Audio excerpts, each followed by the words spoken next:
Hello and welcome back to another episode of Siobhan Speaks Social. I'm your host, Siobhan Patterson, and look what we got. This cute little remnant from my 38th birthday a while back. The inspiration for it was a West Coast theme party because I felt like me and my friends and honestly the Black community, like we needed a pick me up after the election. Like we needed a communal win or at least a reason to get together and lift our spirits because Christmas wasn't hitting like it usually did. New Year's Eve, all those things, those holidays that are strategically placed after such a tumultuous period of our nation. And this year, I just couldn't bring myself to put on that smile and be like, oh, I did it. We celebrated those holidays, but it was so hard not to separate the commercialization from them and the propaganda and how it comes, like I said, strategically right after the holidays. So, on today's show, we're talking about the Super Bowl halftime show, of course. We're talking about my reignited fervor, if you will, or passion to dissect Drake and what he represents. He's kind of like an archetype. It's not even about Drake himself anymore. It's like the archetype that he represents.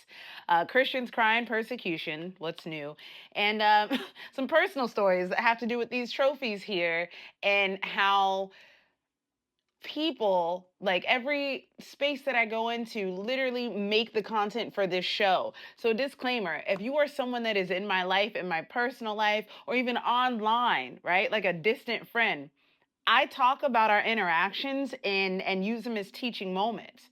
In fact, I posted something that was like, please don't think that because you're my friends that you are exempt from any sort of education. Like, in fact, one of your comments, one of our conversations may be the lesson of that day. So I don't say that in a way to make you feel afraid to text me or afraid to be yourself, but just approach, proceed with caution, approach humbly, approach as if this could be put on display, never with your name unless you're disrespectful. But I say that because I really hate the fact that I have to talk about this organization that I was a part of and that who awarded me these trophies and many other trophies. But for fuck's sake, like it was so on the nose, and I'm talking on the nose like the Super Bowl halftime show on the nose. Like the very same people that are unhappy about the halftime show, the very same people, I didn't understand what he was saying. Why I didn't understand the message? What was boring? Why I didn't like it? It was offensive. All those people, the message was so on the nose for you, and you are choosing not to acknowledge that. And it's so frustrating, but that's literally what's happening here. But we're gonna slow it down and we're gonna talk real quick about the halftime show, about the Super Bowl halftime show. Now, I'm not going to run a horse into the ground. Like we've already talked about this. Everybody's talked about it. I've made videos about it on my TikTok that I've reposted on Instagram. There's conversations going on Threads. Like I'm not going to reiterate stuff that I've already said online. I'm going to summarize it, and you're more than welcome to go check out some of those posts. But the main people that said, I didn't get it or I didn't understand it are the very people that it was needed for, which is so ironic. And it's to the point now where like I can't even talk about it with people in a way like I had clients that came up to me and were like, "So what did you think of the halftime show?" And the first thing I thought, like, I had to compose myself, but I was like, I'm pretty much in alignment with most of the Black community. Like, we don't care if it offended anybody. It's Black History Month. Our voices needed to be heard. I'm not like, for me, I'm at the point where it's not up for discussion. Like, there's some things that are up for discussion and some things that aren't, right? Like, we can debate the Bible and the stuff that people like to interpret and not interpret, but there's certain things that are not up for discussion. Like, we all agree that being a pedophile is wrong. That's a non-negotiable. So when it comes to the halftime show, like getting me to see it from someone else's side, like, oh, we didn't want to have a serious moment. We just wanted to have fun and this and that. Like, you're not fucking listening, right? He didn't get up there on stage to talk about a beef with Drake. If that's what you thought it was about, like it went over your head and it's so ironic.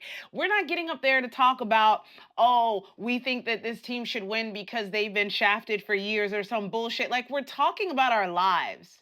We're talking about the fact that our ancestors were forced to work for free, and their children and their ancestors and everyone has just been getting shafted, and not just a little bit like, oh, we're going to miss you for opportunities. We're going to torture you. We're going to torment you. We're going to make you feel like strangers for the rest of your lives here and uncomfortable until you either just don't want to be here anymore, so you take your own lives and kill each other in your neighborhoods because we're keeping nutrition, we're keeping proper zoning so that you can make a living. Like we're keeping proper police and fire department and people that are meant to protect your town. Like we're not going to give you anything that you deserve. Okay, this is what we're talking about. We're going to kill your kids, we're going to kill your sons, and then we're going to call your dad's deadbeats after we lock them all up and put them in jail. We're going to call your children ignorant after we gave them the worst schooling, and we pushed all the low, we don't pay you enough, and then we push you into low-income neighborhoods so that your neighborhoods don't have enough money, right? Because what goes into the schools comes from property taxes. So we're going to strategically make it so that you live in the worst sides of the neighborhood so that you don't have money to invest in your schools, so that you don't produce the best students over and over again, so that the cycle has to repeat. This is what we're talking about. And you want to have the nerve to say it made you uncomfortable. So yeah, like I said, I've already made videos in depth where I talk about this. It was funny to me though that the same people who were calling to end DEI are the same ones that were crying about not seeing themselves represented on the football field during the halftime show. I happened to come across a video of Drake where he was, I don't know if this is recent, I think he's on a world tour now, but he was walking around with like smoking, like a shirt that had bullet holes in it, and they're smoking, and he's just walking out on the stage all cool. And I'm reading the comments on it, and people are like, has he not seen the episode of Boondocks where like a rapper pretended to be shot or wanted to be shot and then ended up getting shot on the stage? Like, how ironic. But it's just like, when I say things like he's cosplaying as an actor, as a rapper, and then you go on stage and you literally do something like this, like my brain is just like, what the, like, what is like, and I'm not a part of his fan club, so some people say like he's everyone's favorite troll or he's so unserious and that's part of the gimmick and this and that. And fine, if that's what your gimmick is, cool, but you can't also act like you're a troll of the very same thing that you're trying to like appropriate, right? Like let's be real, people are either trolls or they're appropriating, right? Like Roseanne with her video that she has where she's got braids and it's blonde and it's supposed to be like a big fuck you to us and mocking ghetto culture or hip hop culture or African. I don't know what she was trying to do, but it's like there's no way that she'd walk around with those braids confidently because she's not appropriating, but she was trolling us. You see, there's like two differences. There's people who appropriate in a way because they're admiring, because imitation is the highest form of flattery, right? But then there's people who appropriate and then mock. And the fact that Drake wants to come into our culture and act like he's a part of it, like started from the bottom, now we here, I'm so mad, I'm aggressive, change, big as a Super Bowl, I'm this, my dick so big it can't even fit in her mouth. Like he's cosplay, like, because some of the lines that he says don't make sense to me. And I have always looked around, I was like, did anybody else hear what the fuck he just said? Like, there's one song where he's talking about the girl's so thick, she makes everyone else in the room feel so uncomfortable. Oh, and like you hear it, and we'd repeat it like, oh yeah, like that sort of slapped. But then he went on to talk about like how the girl's face looked like Claire Huxtable. And I would always stop and I was like, wait, was she like a hottie growing up? Like, was Dr. Huxtable's wife someone that men wanted to sleep with, or little boys? Because I never heard it from black boys growing up.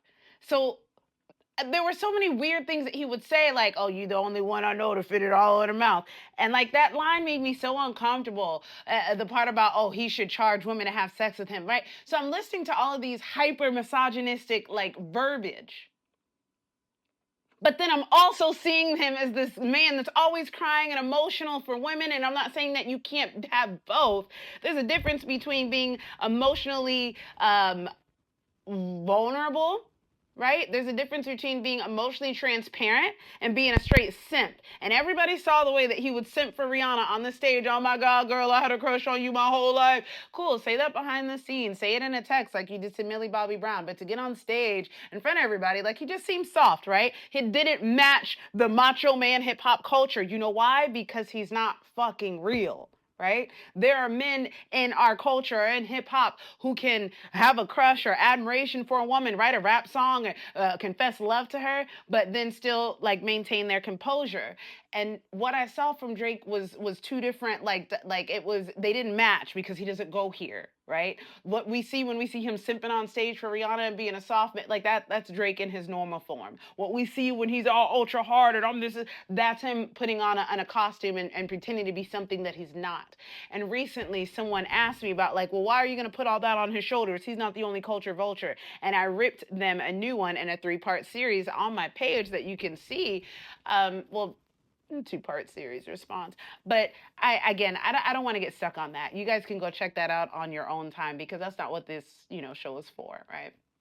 Um, we want to talk about things that actually matter, and what's mattering to me right now is the fact that we're seeing people, Christians, take the forefront once again to fight for their faith as if it is not the leading faith in the nation, as if we don't pledge allegiance to God, as if there aren't a Bible belt in the nation, as if most churches, the majority of churches in this land or places of worship are not Christian. But for whatever reason, Christians are under attack, and the president felt the need to create a anti-Christian persecution coalition task force led by Paula White, a woman whose history past is more checkered than the majority, than a lot of these men that we're pointing fingers at. I'm talking about this woman ran a mega church and she hooked up with Benny Hinn. I'm in Orlando. I'm pretty sure Benny Hinn had a church down here, and he's known for just being one of those mega church pastors who's got a skeptical past. But this woman has been in multiple relationships where she and or the man were married at the time, and then they end up getting together, starting a ministry, divorcing, and then like it's just not something that you would. The woman that is being chosen to help defend the Christian faith is part of the reason why Christians feel they need to defend their faith, because of the hypocrisy. And so let it be known that I do know that there are Christians being persecuted worldwide, but what we're seeing in America is not mostly Christians. I'm going to tell you again about this girl that comes to my gym where I train right here in my neighborhood, and she'll either have her sermon playing loud for everyone to hear that she's listening to Jesus, a sermon, or she'll read her Bible out loud while she's working out. And there's literally verses where Jesus says, don't do that. Like when you're going to be benevolent, when you're going to do things to show your faith, like it doesn't need to be announced to the world. And this girl feels like she needs to announce it to the world. And so it's annoying, right? Because in the gym it says, if you're going to play music, play it at a respectable tone. It doesn't say play your sermons with your religion blasting for us all to hear. And so when you do stuff like this, when you go out of your way to be an inconvenience or to make other people uncomfortable, and then when they respond, because one of my clients that was with me went up to her and said, hey, do you have headphones? Like, what are you doing? Now she's walking around here with her head low and acting like she's been persecuted, and now every time she sees me it's just an awkward interaction, and I'm like, you don't get to make up scenarios, right? To pretend to be persecuted. Like, why are you making up scenarios to pretend to be persecuted? It does not make any sense for me. And what's funny, my brain's going back a bit, is why Drake was getting me so upset, because it's like you are making up scenarios to be this tough person. You're making up these scenarios to go to this story that you've created, which is that you're hardcore, in this girl's case that you're being persecuted. And it just blows my mind that this is where we're at. This is where we're at. So please stay vigilant. Please, I'll do my best to create more content on a consistent basis to help you not only not argue and not combat, but to be able to have some compelling, thought provoking questions, because we're not going to get to these people. We're not going to get through to them by appealing to logic, because when you believe as a Christian, you kind of got to throw logic out the window. You got to believe that God breathed earth into a man and that's how they came, and that he took one rib and made a woman, and that they were really naked in the garden and he told them, don't eat this fruit. And now because they ate the fruit, the whole world hates women and we're the reason for the fall of man. Like, you got to throw logic out the window to be an actual real Christian. So that's not what's going to help. What you can do though is help them, right, with critical thinking by asking them some of these questions, asking them to explain them, because they can't, and they'll continue to explain it away with faith. And you may think, well, what's the point of that? I'll tell you, because this is how I broke free from church. Not from God or spirituality. I'm still a faithful person. But the way I broke free from the cult of religion is that I just kept asking some of the questions that they were teaching me in Bible college. And I was like, now wait a minute, how can that be? And one of my favorite ones to ask them is about the whole missionary situation, right? What is the point of a missionary? Well, missionaries are sent to go tell people about the gospel of Christ because they believe in the Great Commission, which is what Jesus said, go and make disciples of all men. And so it's believed that, if you don't accept Jesus Christ as Lord and Savior, then you go to hell. And so that's what missionaries are for. So I'm like, let me get this straight. Missionaries have to go to every single end of the earth: Antarctica, North Pole, French Polynesia, Chile, like Madagascar. They got to go to the ends of Russia. They have to reach New Zealand. They got to go everywhere. Not undiscovered islands. They have to get to everywhere so that they can save everyone. I was like, okay, what if they missed a tribe? What if they missed an island? What if they didn't make it to you? What if you're somebody who before boats and airplanes were created and the missionaries didn't get to you? What about you? Oh, well, they've got grace. God's given them grace because they didn't hear the message and have a chance to turn away from it. What? So if somebody doesn't hear the message, they're exempt from it. There are people burning in hell for all of eternity because maybe they only had one opportunity to learn from God, and before they knew it, they were hit by a bus. They're going straight to hell. Like this is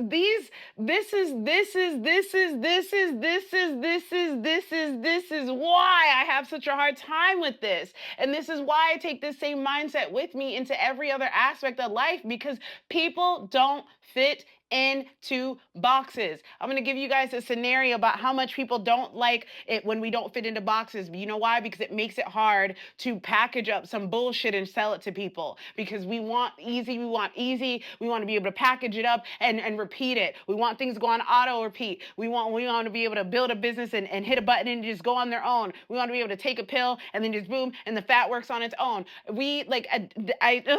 It's not that we're so lazy that we're always looking for a shortcut, but it's just that it makes things easier when it can be repeatable. And I've talked about this before, why this world does not like people that don't fall in between the lines, why it doesn't like overweight people or obese people or people that are not, like the Make America Great Again poster where everybody looks the same and 2.5 kids and a happy home. It's easy to qualify these kind of people. It's easy to categorize these kind of people. It's easy to control people like this. And I had my own real life situation the other day. And I remember walking through my house and audibly hearing, they don't get you, there's no formula to you. And in the business that I'm in, I'm a personal trainer. I'm currently an independent contractor who is working to get her own gym. That's what this vision board is. And I'm working for someone, and I got the highest sale that I've ever gotten up front for myself recently, where a client came in, was looking for a female trainer. Her and I talked. We had a great assessment and health assessment together, and we had a great practice session together. And I told her how much it was and how long it was going to take her to reach her goals, and what that looks like. And no, it's not going to be 3 months, 6 months, girl. You're going to be on this journey for years, right? But this is how our sessions go. And she's like, well, it makes sense to do the year, right? If this is going to be a year-long journey, and I trust you and I trust what you're doing. And I was like, yes, it does. And she's like, all right, here we go. 144 sessions, hour long, up front. Here's the check. That was the biggest check I've ever received. Unfortunately, it wasn't for my business. It was for someone else's business. And the way that it happened wasn't because I followed a set of rules and systems and regulations that are outlined by this company, which is why I always sucked at sales, because I couldn't follow those. I like to sell, if you will, from relationship building, relationship and trust and authenticity, not just, okay, here are the facts, this is what you want, this is the goal, boom, boom, boom. If you do it like that, that's a part of it. But really, there's no formula to how I do things. Even with the podcast, there's no formula to this. I'm speaking from the heart. People don't like that because you can't prepackage it up and sell it. And even though I made the highest sale in this company's history where I'm at, out of even the owner themselves, even after everyone else who follows his prepackaged rules, he can't explain how I did that. And I can see how much it irks him. So much, in fact, that he goes out of his way to celebrate everyone else's sales, even if they're not as big as mine, because they follow his prepackaged, like the thing that he likes to do. One day in the future, I'll tell you a little bit more about that situation that's irking me. But like I said, everywhere that I go, I'm in situations that become a story. And so out of respect for that person, and I'm still there, I'm going to leave that for now. Maybe in a year or two, we'll talk more on it. Stick around. But I want to wrap up. with a situation similar to what I just described, where I was in a place where I was a shining star there, and I helped diversify, grow, and amplify that community, and also help open some eyes of the people that had been in this organization for years. And because they lost their damn mind, I'm going to stop shielding them. I joined Toastmasters in 2020, and at the time was a great opportunity for me. I learned how to speak. I learned how to be. I toned up on some of my leadership skills. I learned how to stand on my own 2 feet. I gained confidence in myself. There were so many perks that came from it. However, like many situations I've been placed in as a Black female, I was outnumbered and inexperienced. Like, I couldn't match, the experience of the people there. So I had no choice but to go in and listen and learn, which you should do in all situations where you're not versed. So I did that. I learned, I got mentored. I heard a lot of things that didn't really align with my values, but that I took to heart, and I took it as a grain of salt, blah, blah, blah, blah, blah. Long story short, I'm talking to someone the other day and letting them know, hey, I had a speech. Let me go ahead and share that speech with you. And I went to go to their YouTube channel, and I went to the page for the International Speech Contest of 2022. Was that the right year? 2023, which I won first place at the club level. And I went to go look on that page. It was a playlist that I created because I was president at that time, and it says one video hidden. And the one video was mine. I was like, that's odd. Come to find out, all my videos on that page are hidden. This is the area. This is the trophy for me winning that same contest at the area competition. And this trophy over here is for me winning at least 10 weekly trophies. I was on my way to getting a 25 one. I think I had about 15. I stopped counting them because I'm never going back to that club. For context, the club has existed since they just had their 60th anniversary a couple years back. And up until 2001, it had been an all-white male club, even to the point where they were lying on the roster and saying that there was a female that attended because one of their male members' names was Kim. Okay. With that said, when I joined the club, I noted like the speech that I wanted everyone to hear that I had to redo on Instagram Live since I can't post it for y'all. The speech was talking about the wake up call and how I feel like I'm put in different places to start fires or to illuminate things so people can see, like, hey, maybe that's not right. I'm always the one to speak up first. You know what I'm saying? And so in this speech, I'm talking about how I felt God, like that was something that was put on me by God, the universe. It's just a personal thing that I feel called to do. And I struggle with it because nobody wants to do that shit. Nobody wants to be the person that speaks up and ruffles feathers, but like you got to be obedient. And so this whole speech was talking about how I had to do it and jobs that I was at. I had to fight on behalf and advocate on behalf of my coworkers, on behalf of myself, even at my church, advocating on behalf of the congregants who didn't know how to speak up to the ministers. And then the story ends with how I was brought to their club, and I walk in and it's a room of all white men and barely any women and any Black people, maybe one Black person, but no Black females. And I was like, all right, hunker up, here we go. And I gave it, to toot my own horn, but I used my platform in the same way that Kendrick used the Super Bowl halftime show, because that club was notorious for men harassing young women that come through that club. It was notorious for married men and older men to make the women feel uncomfortable there, whether it was through their speeches, through the innuendo, through the inappropriate things that they said. And throughout the years, it had been very hard for them to keep a strong female base because of this. And not to mention people like me, LGBTQ, queer, or people of color. They didn't feel comfortable there. In the 2 terms that I served there, the female numbers went from a weekly average of 2 to 5 women a week to no less than 18 to 25 per meeting. So now it's not only balanced, but sometimes more. The amount of color and diversity increased with me being there. I literally helped increase like the diversification and just the health of the club, because when things are just left in the hands of a bunch of old white men, you see what's happening. I ran for president twice in a row because the first term, my mentors were in my ear and I thought I had to do everything the way that they did. And by the time the term finished, I was like, I don't even feel like I got to be president. I'm running again and I'm doing it my way. And they told me, you can't do that, Bonds. And I said, why not? They said, it's never been done before. I said, is it in the bylaws? They said, no. And so for the next few weeks, there was this all out back and forth between me and my mentors and them telling me why it couldn't be done and rumors this and people rallying behind me like, you can do this, Bonds, and go against them, right? And so I ran again and ran and won unanimously. So I made an impact in that club. I left my mark on that club, but now my videos are erased or hidden. And at a time like this, during Black History Month, I don't know when they did it, but it was just so ironic to like for the people that say they didn't understand the Super Bowl halftime show. I'm like, well, if you listen to the story I just told you, there it is. They like it when I play by the rules, when I stay in line, and I'm definitely not their DEI hire, but when you can use me as a well, look, we're diverse. Look, we let a female lead. Look, we let a female of color lead. Look, we let her even lead twice. But the moment that you're asking to be held accountable for some of the like the things that have been mentioned, the same things that I mentioned in my speech, that I had went from church to workplace to other communities, and was seeing that these things are wrong. There's sexual harassment. There's a imbalance of power dynamic. All these things. And when I'm showing you, hey guys, I've said this and called other places out, and you're next.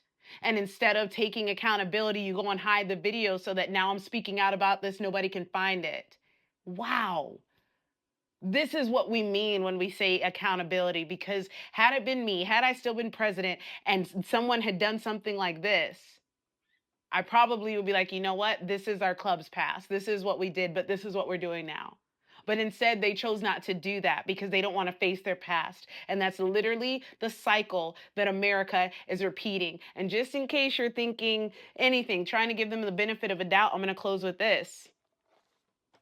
While I was president, there was another female, an Asian American, another minority, who she ran against me. I won, and she was very upset about it. Now, we all know the history between Asian Americans and Black Americans. Apparently, she was jealous. I had no idea.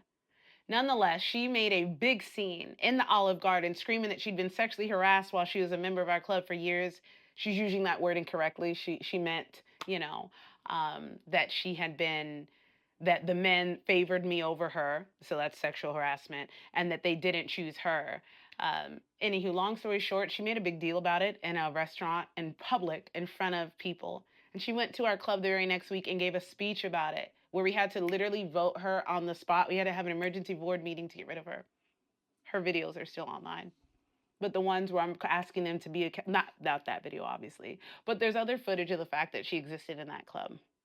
The fact that they hid my video when I'm the one that won that competition is insane, but it shows you the lens that people will go through to not face their past. You cannot fix what you can't face, and you cannot heal what you do not deal with. That's all I have for you guys today. I hope that you found something meaningful from this. And if you did get value, be sure to tune in for next week's episode. Don't forget to like, subscribe, and share, comment. I'd love to hear your feedback. And until next time, I'll see you on Siobhan Speaks Social.